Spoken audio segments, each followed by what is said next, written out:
Okay, today's meal is not gonna have any meat in it because it's always chicken or hamburgers or meatloaf or something, or meatballs and spaghetti, and I just wanted something different. So we're going to, I've got some tortillas, cream cheese, an onion, some of these mini sweet peppers, which I love because they're so easy to seed,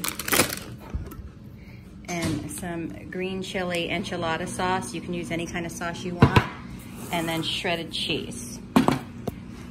So these are my peppers, and they're not spicy. I know that the red ones look like they would be, but they're not at all. So they're super easy to clean. You just, see, they don't have many seeds at all, so you just kind of tear the little spine or whatever you call it out of there. And they're pretty much seeded. And then I'm just gonna cut them in half and then just cut them in little strips like this.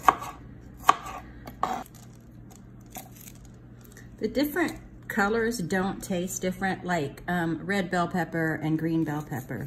In my opinion, each tastes very different. But these all pretty much taste the same. They're just pretty because they're different colors. They don't have any green ones of these, do they? Not really, no. What kind of peppers are these called? They're called mini bell pepper. These entered the scene several years ago when we went to Publix and they were handing out free samples of food to serve on New Year's, and they had these stuffed with like a cream cheese garlic filling, and it was so good. And I'm like, oh, I have to get those little suckers. And then they also had something else that inspired another dish that I'm gonna be making.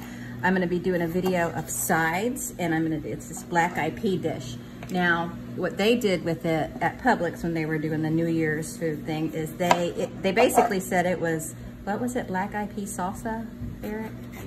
And it was basically salsa with black eyed peas, and it was so tasty. Black eyed peas are so boring after having them every single year, one day a year. You know, they're just not an exciting food, you know what I mean?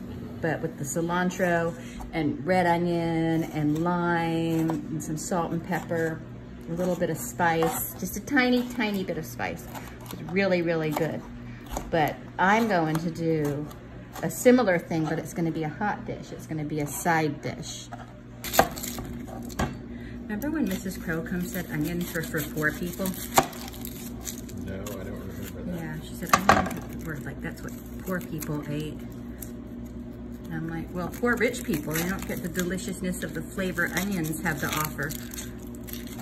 They're gonna cook with the peppers, so we want them to be kind of the same size as my pepper bits. And so I'm just gonna finish getting this cut up, and then I will show you the next step. So I got my big tasty skillet out, and I'm gonna go ahead and I got it preheated, and I'm putting my onions and peppers in there all together. And we're just gonna put some garlic powder in there.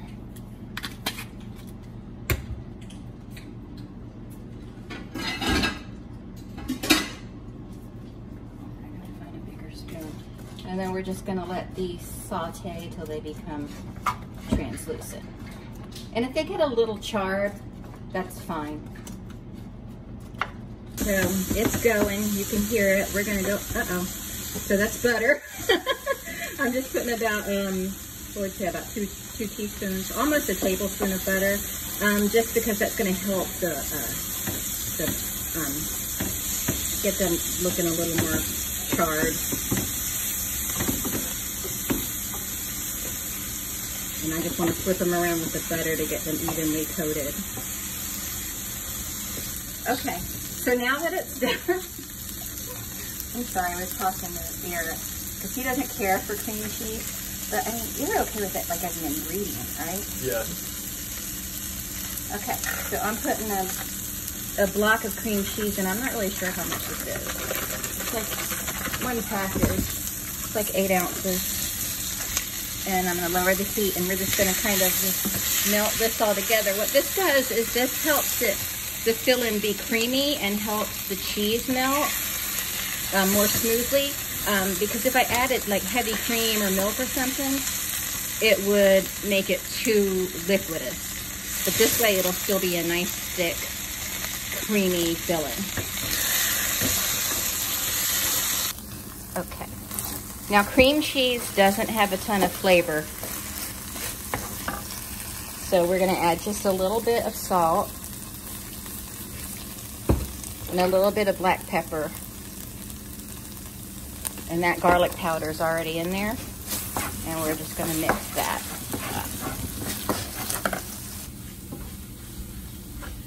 up. Okay, so now I'm gonna add some cheese.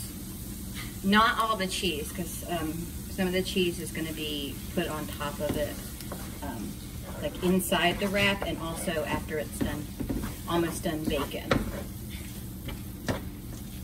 Okay, so we're just going to mix this up so the cheese is melted, and then we'll be on to fill in the tortillas. All right, so that's a tortilla. And normally I would let this cool off a little bit, but it's past dinner time. And then there's the mixture we just cooked, and then I'm gonna add more cheese on the top of that. And then we're just gonna fold it up, and then we're just gonna, we're gonna fill this, get in there, and we're gonna fill this pan with these. Okay, we're gonna preheat the oven to 350 degrees. Okay, so we're just gonna pour, this is mild. Right, not quite the whole can, although I don't want it all coated. Okay. And then top it with my leftover cheese. And I have plenty more cheese if we need to add more, but. And then once the oven's preheated, this will go in there for about 25 minutes. Okay. Okay, here it is. I just took it out the oven. It's really saucy, but we're just gonna let it set for a few minutes because it's super duper hot, and then we'll dig in. So here they are. I had a little taste. It is very, very delicious. I might have left it in the oven a little longer to get it more brown, but it's fine. Everything's cooked, so it's good.